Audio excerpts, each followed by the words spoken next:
하나님 주신 말씀 보도록 하겠습니다. 사도행전 10장 11절에서 29절입니다. 10장 11절에서 29절. 한 목소리로 교독합시다. 그때 애국과 가나안 온 땅에 흉년이 들어 큰 환난이 있을 때 우리 조상들이 양식이 없는지라.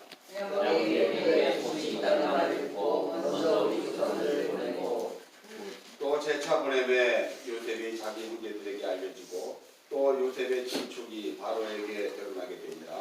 요셉이 사람을 보내어 그의 아버지 야곱과 모치로 75사람을 찾아냈더니 야곱이 애굽으로 내려가 자기와 우리 조상들이 거기서 죽고 세겜으로 옮겨져 아브라함이 세겜 가문을 대장에서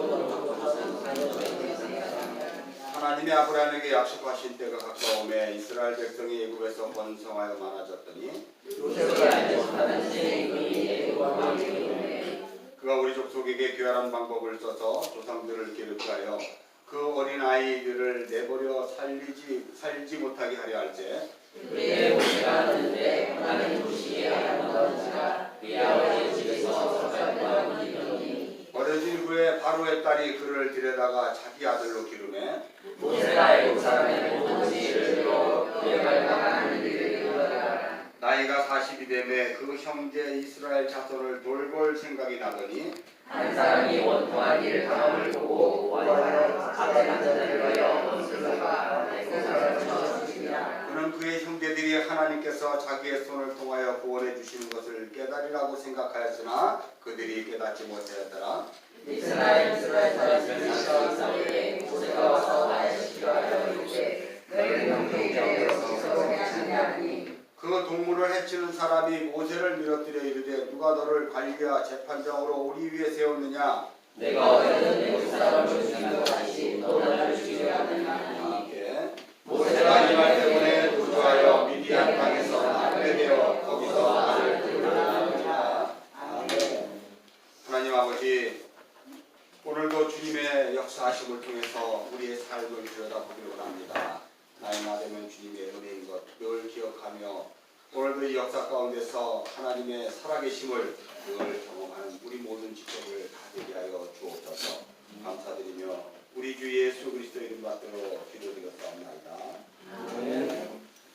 지금 스데반이 지금 계속해서 사내들인 공회 앞에서 지금 신문을 받는 내용인데 그 내용은 계속해서 설교하는 내용으로 되어 있죠. 우리가 먼저 성경을 한번 볼 필요가 있는데요. 우리 7장 25절 한번 읽겠습니다. 시작. 그는 그의 형제들이 하나님께서 자기의 손을 통하여 구원해 주신 것을 깨달으라고 생각하였으나 그들이 깨닫지 못하였다. 지금 사내들인 공회 앞에서 스데반이 하는 설교는 지금 우리가 지금 방금 읽은 내용은 모세에 대한 이야기예요. 그런데 여러분 지금 모세를 통해서 아브라함을 통해서 요셉을 통해서 또한 나중에 다윗을 통해서 하는 그 모든 내용들은 사실 하나님이 그 사람들에게 이야기했지만 실상은 누구에게 한 이야기냐면 사내들인 공회원을 통해서 빗대어 한 얘기란 말이에요. 하나님이 너희를 구원하기 위해서 예수 그리스도를 보냈는데 너희들의 무지로 말미암아 예수 그리스도를 십자가에 못 박여 죽였자니 라고 이야기해요. 예수 그리스도의 이 땅에 오신 메시아의 오심은 너희들이 생각한 민족적 메시아관을 가지고 로마를 무찌르고 영원한 다윗의 왕권을 다시 회복시키는 그러한 메시아관이 아니라 죄에서의 해방이고 그리고 너의 그 삶을 통해서 하나님으로 말미암아 새로운 피조물이 되게 하기 위한 그러한 것이다 라는 것을 다시 한번 설교해요. 여러분 오늘 제가 그 밴드에다가 글 올린 거 읽었어요. 제가 일부러 막 초입에 올리죠. 미리 올리면 잊어버리니까 설교가 오늘 연결되는 거예요. 여러분 이 세상을 보는 관점은 사람들이 보는 것이 역사를 본다고 이야기하는데 세상을 보는 관점을 나의 생각과 사고로 보는 관점이 있고 하나님의 눈으로 보는 관점이 있어요. 계속해서 이렇게 이야기하죠. 오늘 스데반이 보는 이 세상을 보는 관점과 그리고 사내들인 공회원들이 이 세상을 보는 관점이 달라요. 스데반이 보는 관점, 다시 말해서 여러분이 성경을 볼 때 스데반이 보는 성경의 관점과 그리고 사내들이 공회원, 유대인들이 보는 성경의 관점이 너무나 다른 거예요. 그것을 여러분들이 이 신앙생활하면서 자꾸 느꼈어야 되는 거죠. 유대인들이 보는, 특별히 사내들이 공회에는 바리새인들과 서기관이 있었고요, 제사장이 있었어요. 뭐 제사장은 얘기할 것도 없습니다. 오늘날 보면 신비주의적인 그런 생각을 가지고 있는 사람들이고, 바리새인들은 오늘날로 치면 정말 말씀에 대해 생각한 지식을 갖고 있는 사람들인데, 그들이 성경 속에서 그들이 발견한 것은 결코 정확한 메시아로 말미암아 된 하나님의 뜻을 발견하지 못했어요. 그들에게는 성민이다, 우리에게는 아브라함이 우리의 조상이다, 우리에게는 성전이 있다, 우리는 하나님을 신앙하는 사람들이다 라고 하는 그러한 그 생각들로 가득 찼을 뿐이지, 성경에서 말씀하시는 이 역사를 주관하시는 그리고 이 배경 뒤에 계시는 하나님은 찾아내지 못한 거예요. 우리가 성경을 여러분 계속해서 보면 성경 속에서 계속 예수를 발견하라고 제가 얘기하잖아요. 예수를 발견하라는 이야기는 여러분이 역사를 살아갈 때 그 역사 속에서 여러분이 누구를 발견해야 돼요? 예수를 발견해야 그 역사가 풀리는 거예요. 다시 말해서 여러분의 인생을 살아가게 될 때 그 인생 속에서 여러분은 누구를 발견해야 되냐면 예수를 발견해야 돼요. 나와 함께 묶여서 이 세상을 살아가고 있는 그 예수를 발견하지 않으면 여러분이 이 역사 속에서 자기가 왜 이 고난을 당하고 내가 왜 이런 생각을 가지고 내가 왜 그런 삶을 살아야 되는가에 대한 퀘스천 마크만 계속 가득한 채로 엉뚱한 곳에서 답을 찾으려고 노력을 하게 돼요. 여러분, 여러분에게 기독교가 주어지고 예수가 주어진 것은 이 땅의 삶이 엉뚱한 곳에서 답을 찾지 않고 오직 예수로 말미암게 되어지는 이 삶을 통해서 너의 삶이 어디에 있는가를 보게 되고, 그 삶을 통해서 우리가 지금 무엇을 추구하며 어디를 가고 있는가를 분명히 깨달으라는 거예요. 성경을 통해서 하나님을 발견하라 그랬어요. 다른 말로 얘기해서 여러분의 인생을 통해서 누구를 발견해요? 하나님을 발견해야 되는 거예요. 예수 그리스도를 발견하는 거예요. 다시 말해서 이 사회 속에서, 이 정치 경제 속에서 우리가 그 상황을 보는 것이 아니라 그 상황 뒤에서 그 섭리하시고 그 손길로 인도하시는 하나님을 보셔야 되는 거예요. 오늘도 여러분의 인생길을 여기까지 걸어왔잖아요. 여기까지 걸어왔던 여러분의 인생길은 다 여러분이 수고하고 애씀의 결과들로 여기까지 왔다라고 생각하면 여러분들은 여전히 사내들인 공회원이 될 수가 있어요. 내가 예수를 믿은 것으로 말미암아 그것이 공로가 돼서 그것으로 말미암아 구원은 안전하다라고 하는 그러한 행위 구원으로 여러분이 갈 수밖에 없어요. 왜냐하면 성경을 세대주의적으로 보면 행위 구원으로 갈 수밖에 없어요. 그걸 신학적으로 이야기하면 알미니안주의라고도 얘기하고요, 펠라기우스주의라고도 이야기해요.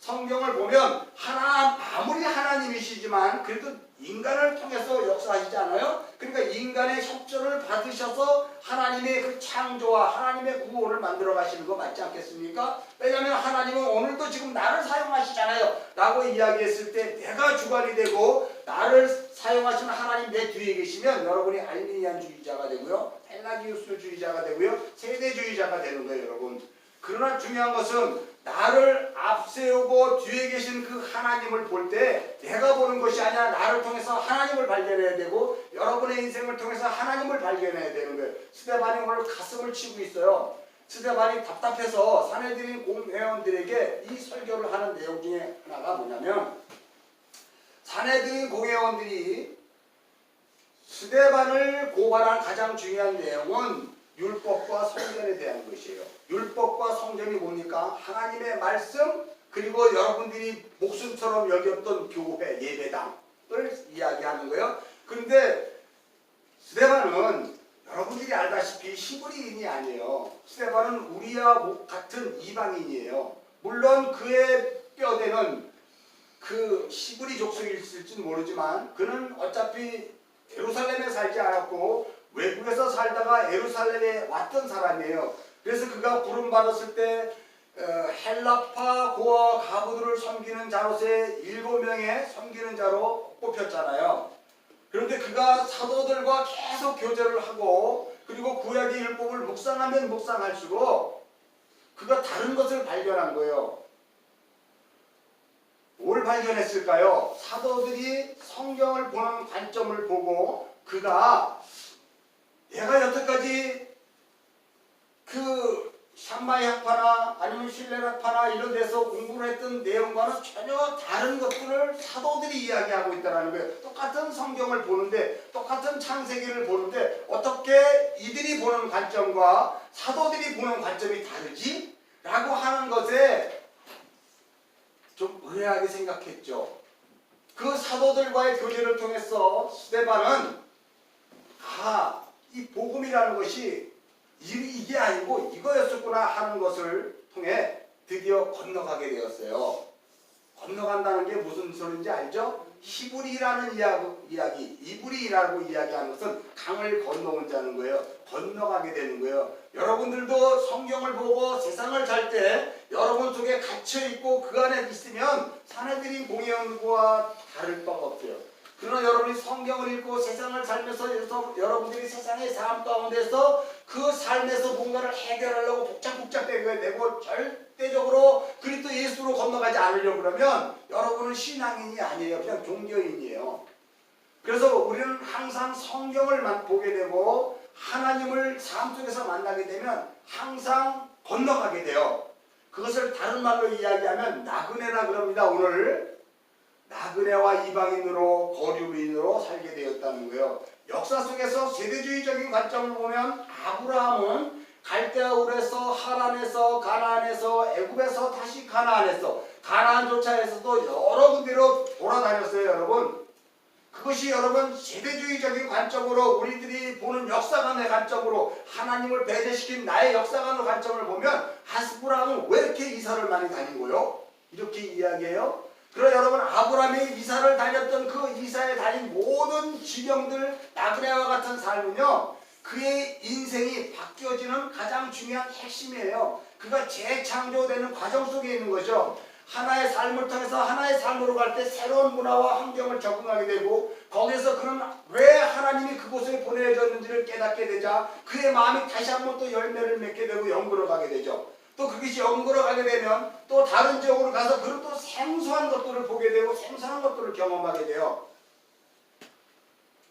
우리는 이 지역을 살면서 이 지역을 가면 이 지역의 것을 가지고 그 지역에 가서 그 지역에서 살아서 그걸 또 붙이고 또 그걸 다 가지고 또 가요. 무거운 짐들을 잔뜩 지고 가요. 그렇게 해야 세상을 살 것 같으니까. 왜냐하면 없는 자, 가난한 자, 무지한 자는 세상에서 핍박을 받을 수밖에 없고 멸시천대 받을 수밖에 없으니까 나의 삶과 경험들을 주룩주룩 내 안에 훈장처럼 달아서 그렇게 오는 거예요. 여러분들 제주도에 왔을 때 여러분이 그동안 살아왔던 그 모든 훈장들을 다 가지고 왔을 거 아니에요. 왜? 그것이 나의 공로가 되고 그것이 나의 힘이 되기 때문에. 그러나 여러분이 오늘 신앙인이라면 그것을 다 버려야 되는 거예요. 여러분이 육지에 있을 때 그 생각과 육지에 있을 때 그 모든 관계들은 다 끊어져야 되는 거거든요. 여러분, 신앙이 얼마나 우리의 삶을 통해서 하나님의 역사하시는 그릇을 만드는 건지 아세요? 오늘 모세를 보면 여러분, 모세의 인생은 세 가지로 나눠요. 그의 인생은 40이 되매, 40년이 지나매, 40년이 차매 라고 해서 사실 제가 제목을 40년이라는 여기 보면 23절에 나이가 40이 되네 이렇게라고 제목을 사실 붙였대요. 그러다가 가만히 보니까 40이 되네 그게 무슨 의미가 있지? 라고 생각하는데 그 40이 되네라는 의미가 에플레토토라는 그 헬라어 단어를 사용하는데 저게 바로 뭐냐면요, 저게 미완료 수동태예요. 미완료 수동태. 수동태라는 것은 누군가가 완료를 하겠다는 거예요. 다른 말로 그릇이 있는데 그 그릇에 물을 누군가가 부어주는 거예요. 그러자 그 물이 거반 차게 되는 상태를 에플레토토라는 단어를 사용해 그게 40이 되네 그래요. 잘 여러분 인생을 한번 경험해 보십시오. 여러분이 지금 어떤 지역에서 살다, 여러분이 지금 몇 살 때 그 삶을 살았을 때 그 삶에 그릇이 가득 차요. 그리고 그것이 경험이 돼요. 그리고 하나님이 옮기는 지방으로 옮겼을 때 그것이 하나도 비워지지 않고 채워진 상태로 오게 되면 에플레토토라는 것, 하나님으로 말미암아 새롭게 부어져야 될 것이 하나도 없는 거예요. 그래서 여러분의 삶이 어제나 오늘이나 동일해 버려요. 왜 나는 이렇게 나아진 게 없지? 나는 왜 이렇게 하나님을 믿는다라고 이야기하면서 나의 신앙은 한 번도 잘한 적이 없지? 나는 왜 전에 조금 누가 한번 건드려보면 다시 옛날로 돌아가 버리는 거지? 라고 하는 것을 여러분 오늘 성경을 통해서 스데반이 그 이야기를 하는 거예요. 너희는 예수 하나님을 믿는다라고 그렇게 성경을 후벼 팠는데도 불구하고 어떻게 너희는 한 발짝도 그 앞으로 나간 적이 없니? 이게 도대체 무슨 경우야? 라고 하는 것이고요. 우리들에게도 이야기하는 거예요. 여러분은 예수를 믿는다라고 이야기하면서 어떻게 그렇게 한 발짝도 나아진 것도 없고 그거 나아졌어요. 나 괜찮아요. 나 신앙이 성장했거든요 했는데 하나님이 한번 살짝 흔들어버리면 다시 옛날로 돌아가 버리고 도대체 왜 이러니? 우리가 약해서 그렇죠. 우리가 믿음이 없어서 천만에 한 가지 그 핑계예요. 여러분 성경은 현실적이면서도 우리를 회피시킬 수 없는 곳으로 몰아가요. 42댐의 에플레토토라는 이 단어가 바로 뭐냐면 우리의 인생을 붙잡은 그 하나님이 나의 뜻과 나의 목적을 위해서 그 삶을 살게 하신 것이 아니라 나 같은 거를 하나님의 그 아들로 만들어가는 과정 속에서 나를 끌고 가시는 거예요. 그게 나그네와 이방인이란 말이에요. 여러분 우리는 나그네와 이방인으로 사니까 여기 빈소리에 난 빈소로 다니고 이런 것으로 여러분 그거 공로되면 안 돼요. 여러분 그래서 어떻게 할 건데 나그네가 이방인 되는데 어떻게 했는데 육지에 살다가 제주도 왔는데 어떻게 왔냐고 다 갖고 왔잖아요. 무슨 의미가 있는 거예요 그게. 좋아요. 제가 재물을 얘기하는 게 아니에요. 정신을 갖고 오면 안 돼요. 왜요? 오늘 제가 그 카톡방에 밴드 이야기하는 것이 바로 뭐냐면 하나님의 재창조는요. 우리 전 인격을 이야기하는 거예요. 내가 새로운 피조물로 바뀌는 거거든요. 다 갖고 와. 그럼 나 돈 갖고 왔는데 어떡하지? 그런 거 생각하지 마시라고. 그거는 보수적인 거예요. 보수적인. 나하고 관계없는 거예요. 하나님이 안 끌어놓으면 그냥 오는 거고 끌어버리면 그냥 없는 거고 그렇게 생각하는 거예요. 무슨 소리인지 알아요? 중요한 것은 나라는 그릇이 에플레토토 어느 정도 그 육지에서 내가 30대 때 내가 40대 때 내가 서울에 살 때 내가 중국에 살 때 어디에 살 때 그렇게 치워져 가서 다른 지역으로 옮길 때는 다 끌어버려야 되는 거예요. 다 비워야 돼요. 여러분. 제가 그런 간증을 많이 할 때 많은 사람들이 그런 얘기를 좀 했어요. 너만 잘났냐? 그런 내용 중에 하나가 뭐냐면 이런 얘기하고 저는요 한국에서 선교사 나갈 때 한국 전화번호 다 지워버렸거든요. 그럴 때 사람들이 어떻게 반응할까요? 복음을 모르는 사람들은 너만 잘났냐? 다 했다. 저는요 홍콩에 있을 때 중국으로 들어갈 때 홍콩 전화번호 다 찍어버렸거든요. 저는요 중국에서 한국 나올 때 중국에서 알았던 그 모든 이 전화번호 다 끌어버렸거든요. 아무도 모르거든요. 저는 사실 이 성경을 알았기 때문에 다 지워버리는 거거든요. 지우느라고 제 인생을 허비했어요. 예수 복음을 모를 때는 채우느라고 내 인생을 소비했다면 내가 진짜 복음을 알고서부터는요 지우느라고 없애버리느라고 내 인생을 여기까지 온 거예요. 여러분. 여러분의 인생도 저는 그렇게 되기를 바라요. 왜요? 에플레토토라는 것은요 나를 새롭게 빚으시려는 하나님의 작정과 의지예요. 내가 그것이 채워지는 상태에서 그것을 가지고 또 다른 지역으로 옮겼을 때 그것을 갖고 또 다른 그릇으로 만드는 것이 아니라 비워버린 상태에서 내가 이만큼 자랐어요. 그 자란 그 그릇으로 또 채워서 또 비워버리니까 또 이만큼 자랐어요. 그렇게 해서 우리가 아버지의 집에 갈 때는요 질그릇 같은 내 안에 예수로 가득 차게 되죠. 여러분 그게 신앙생활이라는 것이죠. 모세의 인생은 40년 전반전 바로 궁에 있을 때고요.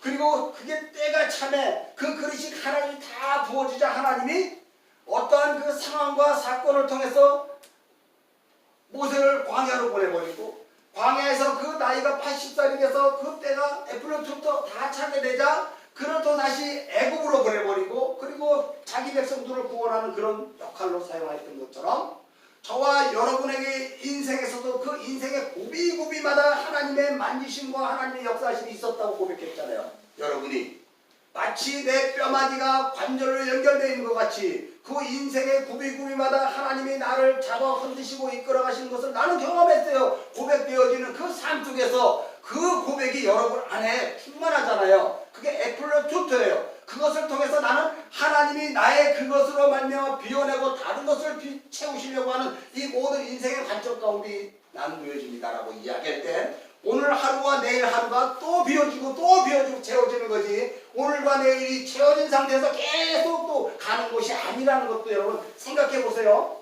그것이 우리의 생각의 사고예요. 여러분 5분 전에 생각한 것을 30분 있으면 다 잊어버려.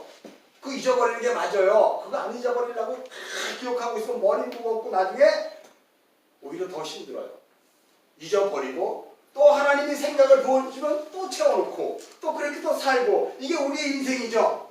내가 담아서 그것을 활용해 먹으려고 하는 것이 아니라 자꾸 잊어버리는 가운데 채워주시고 잊어버리는 가운데 채워주시는 이 애플을 토토하시는 주님을 날마다 역사 속에서 만날 때 우리가 성경을 보게 되면요, 성경에서 날마다 새로운 관점으로 여러분들이 성경을 보게 되고 하나님의 마음을 읽게 되는 거예요. 역사 속에서 우리가 가장 중요한 성경에 보는 관점, 내가 왜 이 인생 가운데 놓여지게 있는가를 볼 때 여러분, 내가 주어가 돼서는 안 돼요. 나는 그냥 도구래네요. 도구로 갔을 때 그 도구를 움직이시고 이끌어 가시고 채워주시는 하나님을 발견하셔야죠. 나조차 하나님을 발견해야 돼요. 지훈이의 인생도 하나님을 발견해야 돼요. 다 우리는 하나님을 발견해야 돼요. 하나님과 나는 관계없습니다 하고 딴짓하면 그건 인생을 허비하는 거죠. 그걸 허랑방탕이라고 이야기합니다. 성경에서 허랑방탕이 뭐라고요? 허랑방탕이라는 것은 내가 내 멋대로 주어진 인생을 내가 소비하는 거예요. 그것처럼 안타까운 게 없죠. 그러나 내가 주어진 그 인생이 허랑방탕하지 않는 것은 그 채워지심에 하나님의 손길을 경험하고 그것을 통해서 어느 누구도 하나님을 거기서 발견하게 되자 비로소 내 인생의 가장 중요한 핵심, 내가 나의 주인이 아니라 나의 주인은 하나님이시군요 라고 하는 언약적 사고가 우리 안에 들어가는 거예요. 언약의 핵심이 뭡니까? 나는 내 하나님이고 너는 내 백성이야, 내 자녀야 라고 하는 것이죠. 우리는 그 언약적 사고를 지식으로 알고 있어요. 그래, 하나님 우리 하나님이야, 나는 나야, 이렇게 되는 거 아니에요? 나는 하나님의 자녀야, 이것까지는 알아요. 그러나 그것이 애플리 튜터하는 하나님의 그 여러분의 인생을 만들어 가시는 것을 보지 못하면 우리는 날마다 인생을 포랑방탕하게 됩니다. 돈을 낭비하는 것이 아니라 시간을 낭비하는 거예요. 세월을 아끼라 그러잖아요. 때가 악하니라 세월이 아껴라.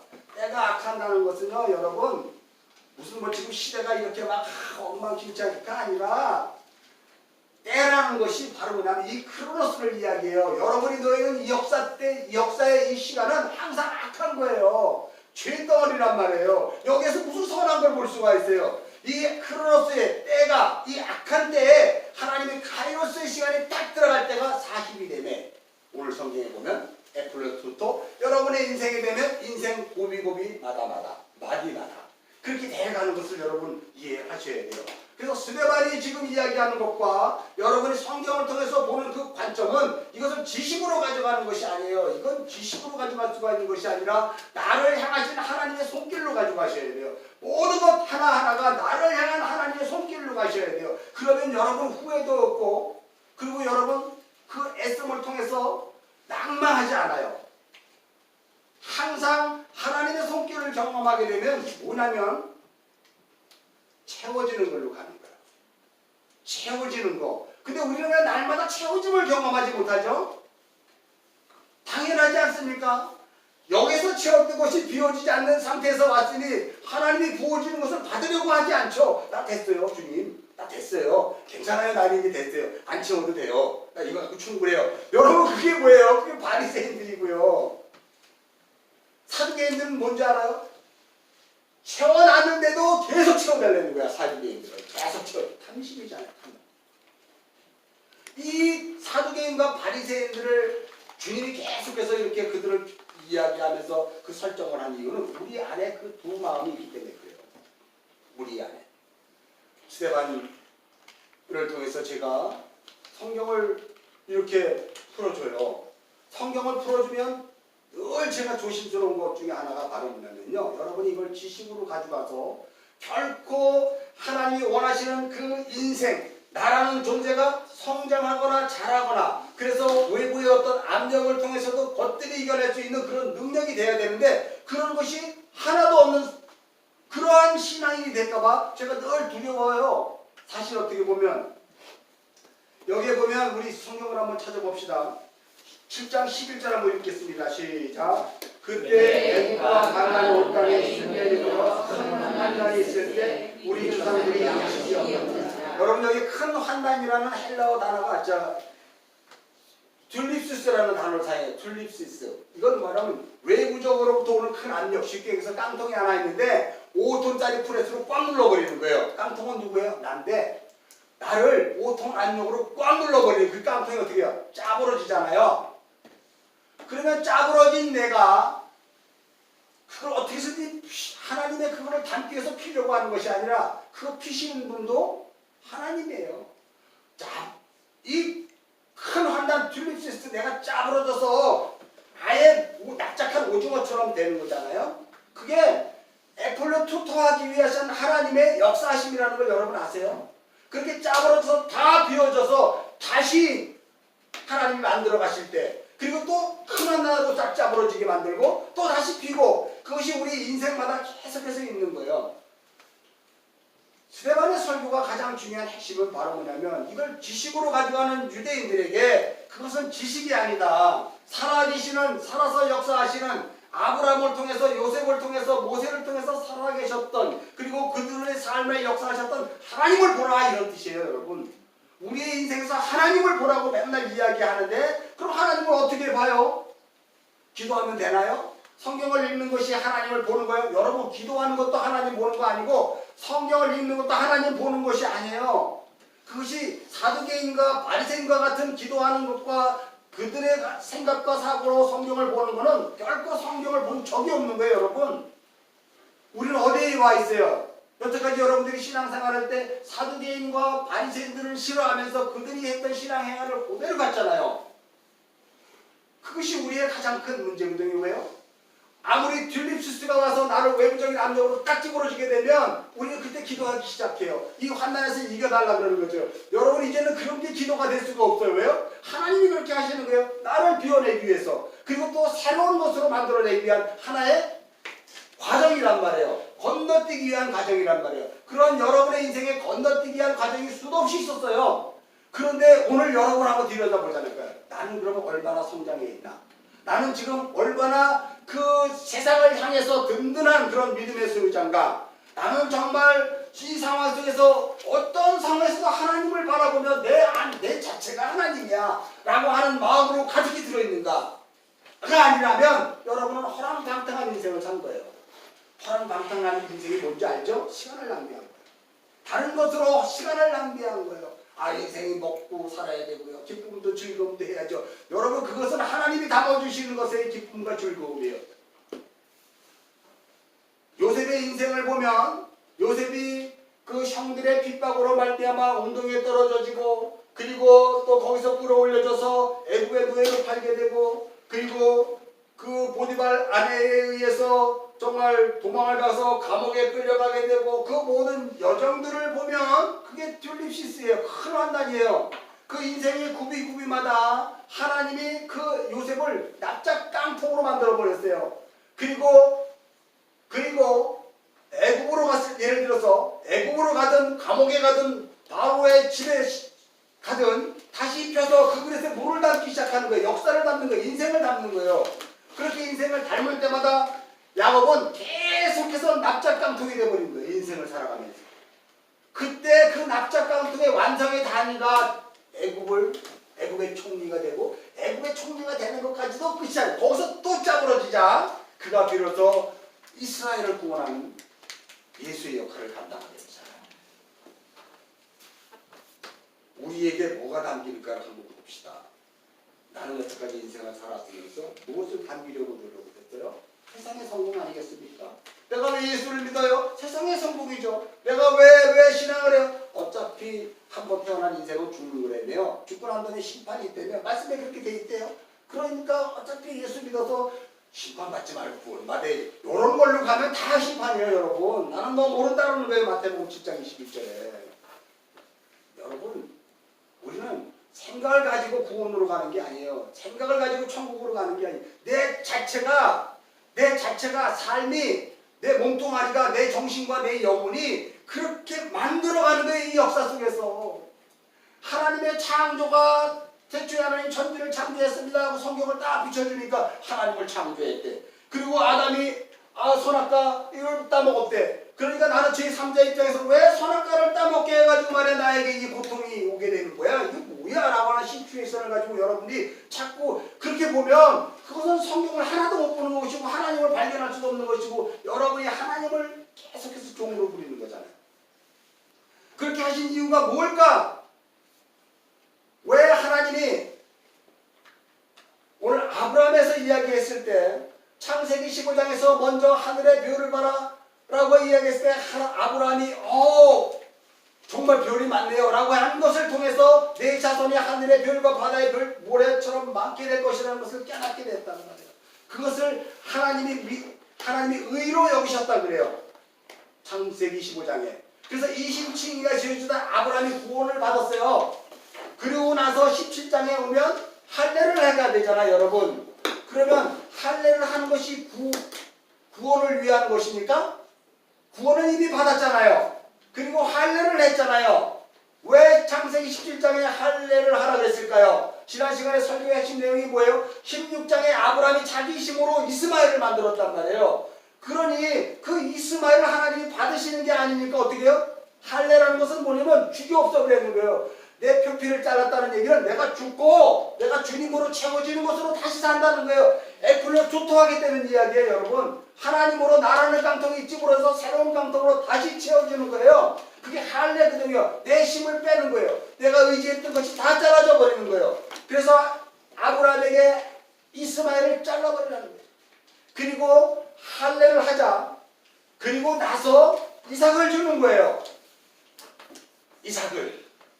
여러분, 그러니 할례에 대한 것이 구원에 대한 것에 아무 의미가 없이 삶이에요. 너 예수 믿었니? 정말 그렇게 살래? 우리가 이제 우리 모경제 성도나 우리 하경이 성도가 이제 다음 주에 세례를 받아요. 세례의 의미가 할례의 의미랑 동일해요. 세례 안 받으면 어때요? 안 받아도 돼요. 상관없어요. 그러나 중요한 것은 그 의미는 세례를 받아야 구원받는 게 아니라 너 이미 구원받았잖니. 그럼 구원받은 백성으로서 이제는 네 힘으로 사는 게 아니라 나는 주님의 힘으로 살겠어요 라고 고백하는데 내가 고백한다니까요. 아무리 얘기도 안 돼요. 먼저 예수를 믿었던 신앙의 그 형제 자매들 앞에서 그것을 고백하는 거예요. 그게 세례예요. 그것을 교회에서 목사가 대표로 세례를 주는 거예요. 그것은 목사도 필요 없고 내가 혼자 세례 받으면 돼요. 그러나 그것이 이 역사 속 세상이었기 때문에 나의 신앙이 이런 고백이니까 당신들이 봤을 때 행여나 내가 내 힘을 의지하고 정말 그렇게 하나님을 믿는다고 살아갈 때 당신들은 나에게 징계를 해라. 당신은 나를 책망해라. 그래서 내가 다시 돌아올 수 있게 해라. 다시 말해서 세상에서 허랑방탕하지 않게 해달라. 그런 것을 해서 세례예요, 여러분. 그러면 여러분 세례 받았다면서요. 세례 받았으면서 허랑방탕하잖아요.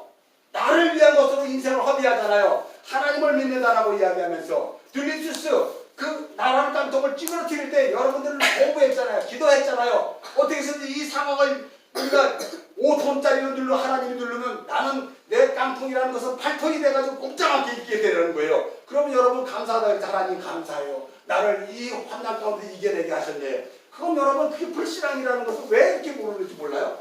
그동안 우리 조국교회는 그것을 신앙이라고 이야기했고 그것을 또 간증대에서 간증을 시키잖아요. 그러니 우리 신앙이 없는 어린아이들이나 우리 목성도나 여러분들이 봤을 때 저게 하나님의 신앙인 거보다 라고 해서 그거를 따라가잖아요. 저도 그렇게 신앙생활 했어요. 복음 만나기 전에는. 목사가 됐을 때도 그렇게 했다니까요.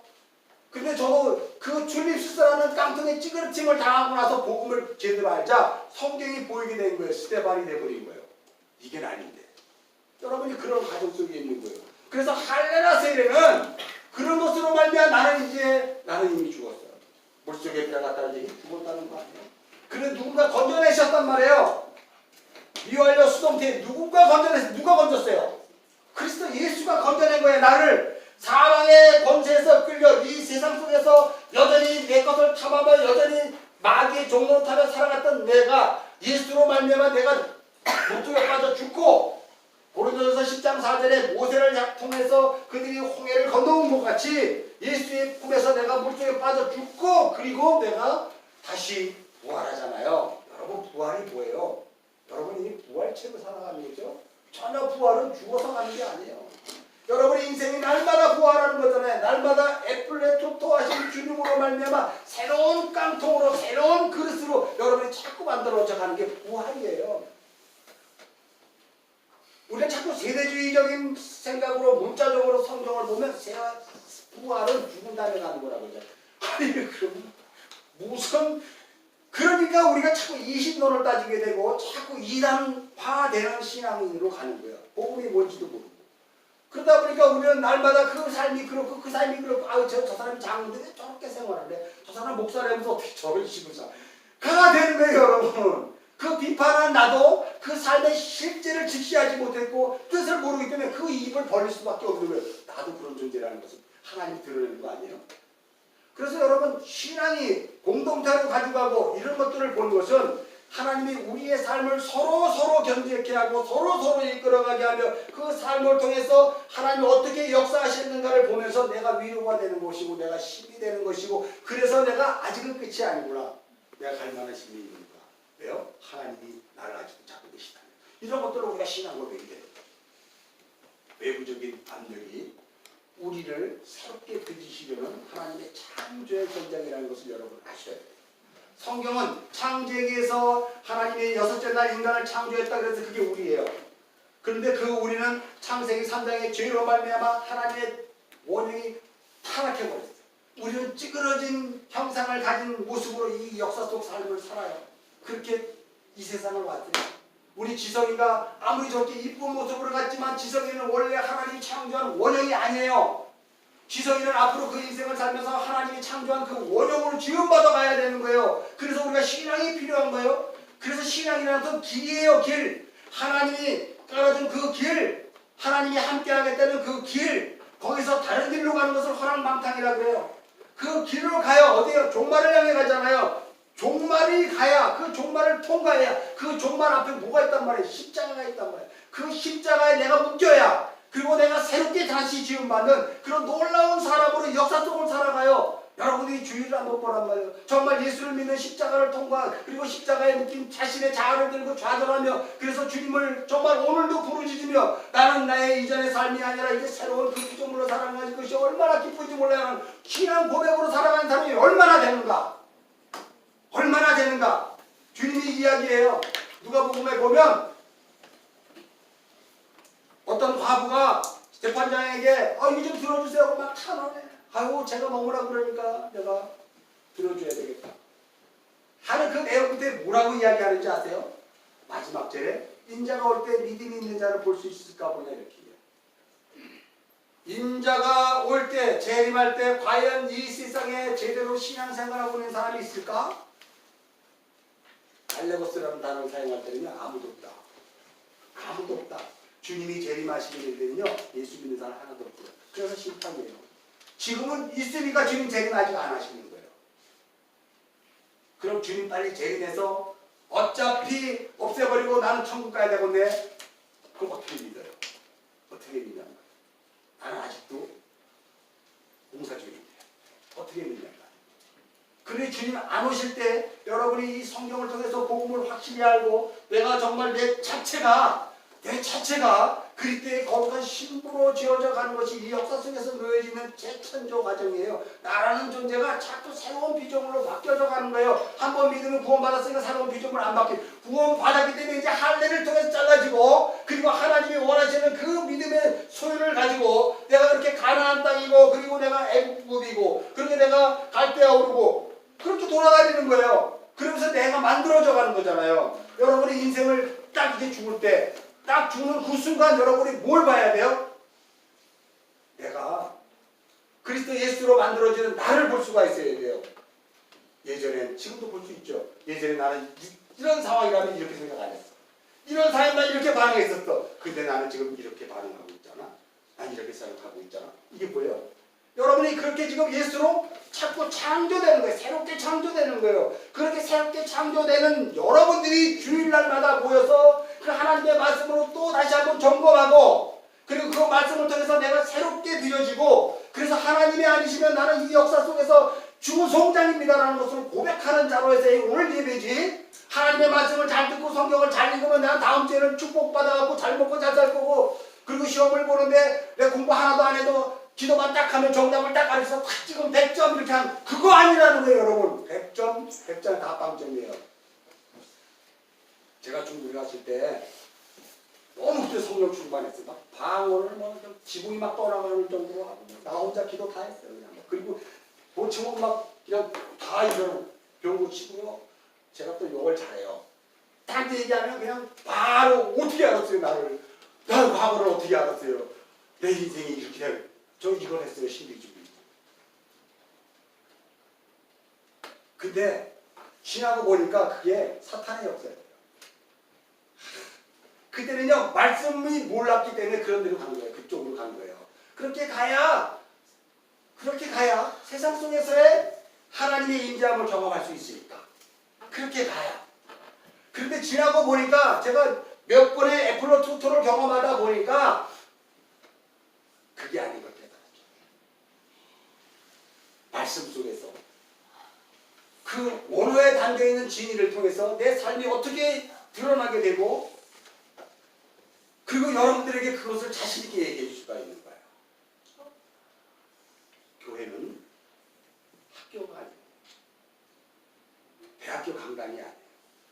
교회는 그렇다고 여러분 생명을 수술한다고들 많이 이야기하는데 생명을 수술하는 것도 아니에요. 교회는 여러분을 죽이는 곳이에요. 나는 죽일 수 없기 때문에 말씀의 칼날이 여러분들을 계속 죽이는 거예요. 제가 지금 말을 이렇게 아주 잘하잖아요. 여러분들이 감동 상하지 않게 잘하잖아요. 그렇게 들으면서 여러분의 인생이 참 주마등처럼 지나가는 거예요.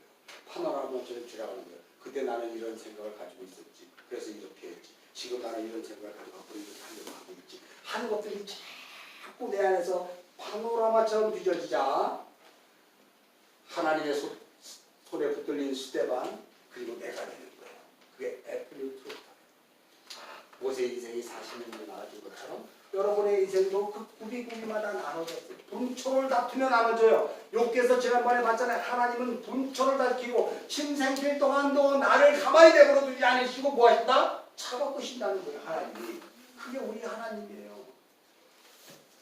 그 하나님의 역사하심에 오늘 제가 있고 여러분들이 있는 것이고요. 그러므로 말미암아 그 신앙을 통해서 무엇을 우리가 발견하려고 해요? 아무것도 발견할 수 없어요. 그냥 받기만 하는 게 그게 은혜라고 했잖아요.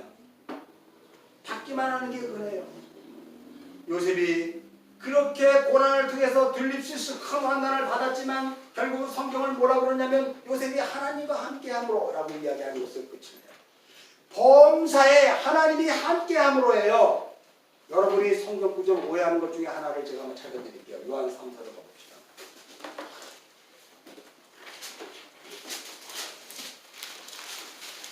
요한 3서 보면은요, 여러분들이 아주 오해하는 거 있어요. 기도할 때 많이 써먹어요. 2절 한절씀 읽겠습니다. 요한 3서는 395면의 신약.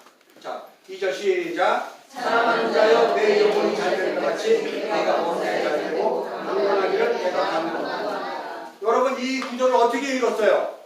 사랑하는 자여 내 영혼이 잘 되는 것 같이 내가 범사에 잘 되고 내가 머리가 될지언정 꼬리가 되지 않고 내가 들어가도 떡방죽거리에 그 떡이 가득 차는 그런 범사를 생각하지 않았어요, 여러분? 범사라는 것은 뭐냐면요, 내 그릇에 하나님이 물이 채워지는 과정을 범사라 그래요. 그것을 야곱식으로 이야기하면 야곱이 어디를 가든지 그 들립시스라는 환난을 통하는 그 과정 중에서 야곱이 하나님의 은혜로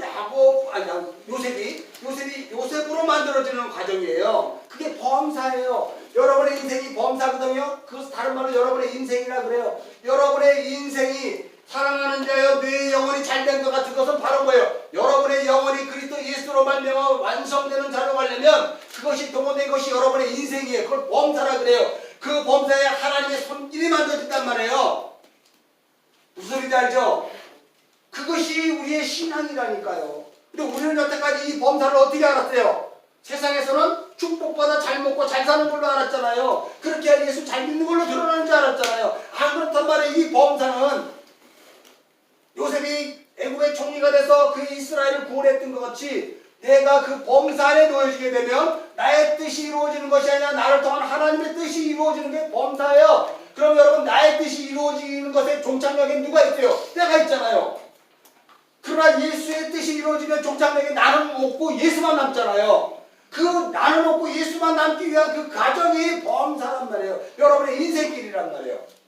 거기에서 뭘 바라는 거예요 도대체? 범사에 그래서 강건하게 여러분 강건 여러분의 영혼과 육신이 강건하게 바라요. 왜요? 하나님께 매를 많이 맞아야 되거든요. 날마다 징계를 당해야 되거든요. 채찍을 맞아야 되기 때문에 여러분이 강건했으면 좋겠다고 요한 사도가 그렇게 이야기하는 거예요. 강건은 뭐예요? 호랑당당하지 않은 하나님께 집중하는 거예요. 아빠가 주한이가 하도 말을 안 들어서 아빠가 주한이를 삐처리를 들었어요. 그리고 때렸어요. 그러면 주한이가 무슨 생각을 할까요? 내가 왜 매를 맞아야 했는가를 생각을 해야죠. 근데 주한이는 아픈 것만 생각해버리는 거예요. 이건 강건한 게 아니에요. 거기에 집중하는 게 강건한 거예요. 그렇게 강건한 그럴 때 들릴 수 있으라는 환난이 있을 때 환난을 몸소 뭐하라? 받아들이라 에서의 강건이란 말이에요. 이게. 그러니 우리가 신앙을 얼마나 오해를 했을까요? 다시 사도행전 10장으로 가봅시다. 자, 여러분 이것을 통해서 제가 굳이 이제 그 다른 설교를 하려고 할 건 없어요. 이 내용을 지식으로 가는 것이 아니라 이런 내용을 통해서 여러분의 인생 속에 담기는 하나님의 말씀이 무엇인가를 보셔야 돼요. 자, 여기에 보면 역사적인 배경을 제가 그 밴드에 안 올렸을 때 한번 설명을 해줘야 되는데 이런 말이 있습니다. 세 가지만 한번 보려고 해요. 자, 15절 한번 읽겠습니다. 시작. 15절 시작. 야곱이 애굽으로 내려가 자기와 우리 조상들이 거기서 죽었단 말이에요. 자, 여러분 잘 보세요. 죽었어요. 우리 인생이 거기서 끝났어요. 거기서 끝났는데 뭐만 남냐면요. 약속만 남는 거예요. 여러분의 인생이 육지에 살다가 여기 왔을 때 육지에서 살았던 희망과 꿈은 다 죽었대요. 근데 뭐만 남는다고요? 약속만 남는 거예요. 하나님이 나를 왜 이 제주로 보냈지? 하는 그 약속만 남아야지 그것이 연결되면 안 돼요. 조상들이 다 죽었다며요. 무슨 약속이 있을까? 이 시부리 족장들은 우리 창세기 50장 24절 합니다. 창세기 50장 24절. 창세기 마지막 장이에요. 자, 24절 한번 읽겠습니다. 시작. 요셉이 그 형제에게 이르되 나는 죽을 것이나 하나님이 당신들을 돌보시고 당신들을 이 땅에서 인도하여내사 아브라함과 이삭과 야곱에게 맹세하신 땅에 이르게 하시리라 하고 25절 읽겠습니다. 시작. 요셉이 또 이스라엘 자손에게 맹세시켜 이르기를 하나님이 반드시 당신들을 돌보시리니 당신들은 여기서 내 부모를 올라가겠다 하리라. 요셉이 애굽 땅에서 죽지만 결론적으로 그가 약속을 믿은 것이 바로 뭐냐면 나는 어디에 가서 묻혀야 될 자다? 약속의 땅인 가나안 땅에 묻혀야 될 것을 요셉은 알고 그의 후손들에게 나는 여기서 죽었지만 나는 그 약속의 땅 우리 조상들이 묻혀있는 그 땅으로 가야 되는 거야. 여러분의 인생이 듀리시스 환난이 에프레토토가 부어질 때 여러분이 죽고 살고 예수로 만들어지게 될 때 여러분이 남는 것이 바로 뭐냐면 하나님의 약속이야. 너는 내 아들이야. 너는 거룩한 내 신부야. 그럴 때 여러분이 어디에 놓여지는지 아들로서 신부로서의 그 삶을 살아내는 것이에요. 그게 범사라니까요. 자꾸 그것을 담아가지고 나는 이제 거룩한 신부가 됐어. 나는 이제 아들이 됐어. 그리고 하나님을 보내야 하니까 그걸로 가는 거예요. 그게 유대인들이에요, 여러분. 그 나는 이미 또 비워지고 또 다른 것으로 하나님의 계획 속에 묻혀지는 거죠, 여러분. 그러나 뭐만 남냐면 약속만 남는 거예요. 여러분의 가장 중요한 인생의 약속은 뭘까요? 하나님의 새 창조예요. 새 피조물이에요. 물론 여러분이 천국 아버지의 집에 가는 건 맞아요. 그러나 여러분이 하나님의 아들 거룩한 신부가 되기 위해서 항상 하나님이 자꾸 옮길 때마다 여러분이 거룩한 신부와 하나님의 아들로 자꾸 만들어지는 그 약속만 남는 거지 나머지는 다 필요 없어요. 그것이 우리의 구원의 근거가 되는 것이 할례가 아니고요. 세례가 아니라는 거예요, 여러분. 그 약속이 우리에게 나머집니까? 마지막 여러분의 인생을 꼴까닥하고 죽을 때 여러분의 인생 가운데 그 약속이 들어있으면 여러분은 반드시 성공한 거지만 그 약속이 없이 야, 저 땅은 네가 갖고 점 있는 땅은 작은 아들이 갖고 그리고 세상을 너무 악하게 살지 마라. 세상은 참 누우면서 베풀면서 살아야 돼. 딱 죽었어. 여러분들이 봤을 때는 모르시잖아요. 그건 인본주의예요. 마지막 야곱이 이런 고백을 하잖아요. 창세기 야곱의 일권. 창세기 몇 장에 있을까요? 야곱의 일권이 49장이에요. 49장 있죠? 그 앞에 자 우리 이거 한번 49장에 유업입니다요. 근데 이제 야곱이 뭐라고 이야기하냐면 바로에게 이런 얘기를 해요. 제가 갑자기 찾아내니까 없네. 내 나그네 세월이 138년인데 그 이야기 있죠 여러분. 지금 사인이 와서 시간상 찾을 수가 없어요. 그 어간에서 유언하는 어간에 있어요. 그게 고백으로 남는 거예요. 내 나그네 세월이 정말 험악하게 살았습니다라고 하는 고백이 뭘까요? 나는 죽고 오직 하나님만 닮게 되었네요. 바로 앞에서 고백하는 거예요. 그것이 여러분의 유언이 돼야 되는 거거든요. 그런데 여러분이 죽을 때 계속 윗땅은 큰아들이 같고 작은 땅은 밑에 아들이 같고 얘들아 정말 세상에서 칭찬 들으며 살아야 돼. 예수를 잘 믿는 거야. 그래야 하나님을 욕 안 먹이는 거야 라고 이야기하면 여러분은 인본주의 보고만에 함몰되는 거예요. 나는 여러분이 어디에 있든지 정말 내가 나그네 인생을 살고 내가 진짜 복잡하고 힘든 그 인생 여정을 왔지만 그러나 내 인생에 하나님이 담기는 것을 난 날마다 삶속에서 경험하고 사는데 나는 내 자녀들도 그렇게 살았으면 좋겠어 라고 하는 그러한 날마다 입술의 고백이 있었으면 좋겠어요. 여러분들이 자녀들 앞에서 성경을 가르치려고 하지 마세요. 삶을 가르쳐야 되는 거예요. 삶이 왜 중요할까요? 삶에 그것이 그릇 만들기.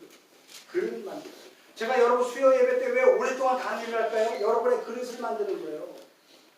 딱 한마디로 딱 1분 1초에 성경 딱 한 장을 1분도 안 걸려서 주제를 하고 끝내버릴 수도 있어요. 그런데 우리가 그동안 얼마나 잘못되어 왔어요. 그래서 그 그릇을 다시 만들려고 제가 수요일 날 1시간 2시간씩 할애하지 않아요? 주일날도 그 그릇을 만들려고 이렇게 시간을 할애하거든요. 여러분이 그릇이 만들어지면 범사에 그 그릇이 만들어지면 굳이 제가 설교할 필요가 뭐가 있겠어요? 한마디만 하면 돼요. 예수로 삽시다. 이거 외에는 다른 거 없거든요. 왜요? 그렇게 얘기하면 예수로 사는 게 뭔지를 알거든요.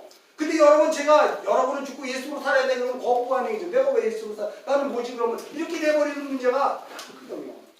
그릇 만드는 것이 너무나 중요해요. 여러분의 그릇 만드는 거 새로운 피조물로 재창조돼야 되기 때문에 이 역사 속에서 하나님이 잃어버린 창조의 원형을 다시 회복해야 돼요. 반드시 이 역사 속에서 예수 믿었기 때문에 구원 가는 게 아니에요. 반드시 여러분의 일생을 통해서 하나님이 부어주시는 그 여러분이라는 그릇에 자꾸 물로 성령으로 부어서 여러분이 그것이 자꾸 완성되는 피조물로 간 것이 역사 속에서 여러분을 불러온 거예요. 이 곳으로 여러분을 대한민국에 태어나게 하고 여러분을 제 땅에 오게 하고 그리고 여러분을 다음에 어디로 가게 될지 모르지만 그렇게 하나님이 하시는 거예요. 그러한 삶의 고백의 흔적들로만 나의 인생이 남기를 바라요. 또 하나 해야 되는데 시간이 다시 창세기 사도행전 7장으로 가서 하나는 여러분 제가 해줘야 될 것 같은 생각이 들어서 하나 해줘야 됩니다. 7장에 보면은 모세가요. 모세가 나이가 40이 되매 그 형제 이스라엘 자손을 돌볼 생각이 나더니 하고 23절에 이야기를 해요. 그게 바로 뭐예요? 나이가 40, 에플로토토가 되니까 그때 비로소 뭘 생각한다고요? 하나님이 자기를 향한 그 계획이 뭔지를 알았다는 거예요. 그래서 그 계획이 뭘 생각했어요? 내 백성을 애굽에서 구원하라 그러구나. 내 백성을 돌보라 그러구나. 모세를 생각한 거예요. 근데 그건 맞았는데 아직은 때가 아니야. 그리고 애굽을 다시 보내버리죠. 미디안 광야로. 여러분의 인생도요. 내가 그렇게 해서 채워졌나 보다라고 이야기해서 그것을 하려 그러면 고난과 핍박이 오는 거예요. 그 상황이 안 만들어져요. 그러면 그게 뭐예요? 아이고 하나님이구나 견뎌내지. 다 아니라 뭘 이야기하는 거예요? 하나님의 일하심과 뜻하심을 통해서 나의 그 삶이 다른 곳으로 그리고 또 내가 어떻게 만들어져 가는 것을 확인하는 과정이에요. 그게. 그러면 이건 애플로트 평가시 아니고 내가 내 인생에다 기름을 부었네. 내가 내 인생에 기름을 부었네. 하나님이 내 인생에 기름을 부었네를 구별하는 거예요. 그것이 보응한다 그래요. 하나님 역사 속에서 여러분의 인생을 살아갈 때 반드시 보응한다 그래요. 언약 백성이니까 보응이 뭐예요? 내 인생 가운데 눈으로 보게 한다는 거예요. 그것이 내가 다 찾구나. 그래서 내가 살아가는데 그것이 내가 채워놓으면 전혀 다른 것이 이루어지고 그것을 오래가지 않고 바로 알아요. 그때 여러분 빨리 돌이켜야 돼요. 근데 그것을 잘못된 신앙이라고 하면 계속 가지. 오직 없고 왜 하나님이 허락하신 거니까 오직 이런 신앙이 우리에게 어려움이 많지 않아요. 여러분? 우리도 그렇게 살았잖아요. 그래서 결론적으로 뭐예요? 상처투성이에요. 거기서 뭘 느꼈어요? 그렇구나. 나는 부인되고 그리스도 예수로 사는 게 맞구나. 그러면서 하나님도 거기서 선을 만들어 가시잖아요. 그렇게 방탕할 바에는 차라리 빨리 깨달아져서 그것을 알았으면 좋겠어요. 여러분이 여러분에게 기름 부은 거 조심하십시오. 성령이 기름 부은 거에 여러분 민감하셔야 돼요. 어떻게 한다고요? 지나보면 알아요. 몇 날이 못돼서 지나보면 알아요. 몇 날이 못돼서 성령이 너에게 임하면 너희가 예루살렘과 사마리아에 복음을 전하는 것 같이 몇 날이 못돼서 알아요. 신앙은 가짜가 실제 역사 속에서 우리 삶을 그대로 드러나게 하십니다. 자꾸 이용하시키는 신앙이 되지 마십시오. 신앙은 진짜 최고의 하나님이 여러분의 인생을 지금 만들어 가시고 있어요. 여러분의 인생을 건드리고 계시는 거예요. 그때 여러분이 할 수 있는 것은 뭐예요? 여러분의 인생을 느끼는 거예요. 느끼래네, 즐기래네. 뭐예요? 매를 맞아도 즐기는 거예요. 아빠가 왜 나를 때리지? 아빠가 아니라 아빠가 왜 나를 때리지? 그리고 막 그걸 생각하니까 아빠가 종아리 매를 10개를 때리는데 종아리가 하나도 안 아파. 왜 그럴까요? 아빠가 나를 왜 때리지를 자꾸 생각하는 거예요. 느끼는 거예요. 그거를. 그러니까 주환이가 성장하는 거예요. 주환이가 그리스도 예수의 장성한 분이라고 성장하는 거예요. 근데 아빠를 때리는 아빠는 뭘 느껴요? 얘가 막 아프다 그러고 막 어린 모습을 봐야 되는데 장성한 거를 딱 보니까 아빠는 또 뭘 느껴요? 이제는 내가 얘를 손을 놔도 되는구나. 나는 이제 얘를 믿어도 되는구나. 이런 걸로 자꾸 가는 거예요, 여러분. 그것이 제가 주환이를 비유해서 한 게 아니라 우리 모두에게 해당되는 거예요, 여러분. 아셨죠? 하나님이 여러분을 그렇게 타치할 때 거기에서 즐기라는 이야기. 그래서 그것을 깨달으라는 이야기. 왜 나에게 고난과 아픔이 왔냐고 생각하지 마세요. 그 고난과 아픔을 통해서 왜 그러셨을까? 를 묵상하는 거예요. 그러면서 내가 또 그릇이 채워지고 또 비워지고 채워지고 또 비워지고. 아브라함은 지금 모세를 통해서는 여기로 저기로 이동갔지만 우리는 날마다 인생이 그렇게 비워지고 채워지고 비워지고 채워지고 하는 게 인생이에요. 여러분 그런 것들을 날마다 삶 속에서 신앙이 뭔지를 확실히 기억하는 그래서 한 주 동안 승리하는 여러분에게 바랍니다. 기도합니다. 하나님 오늘 사도행전을 통해서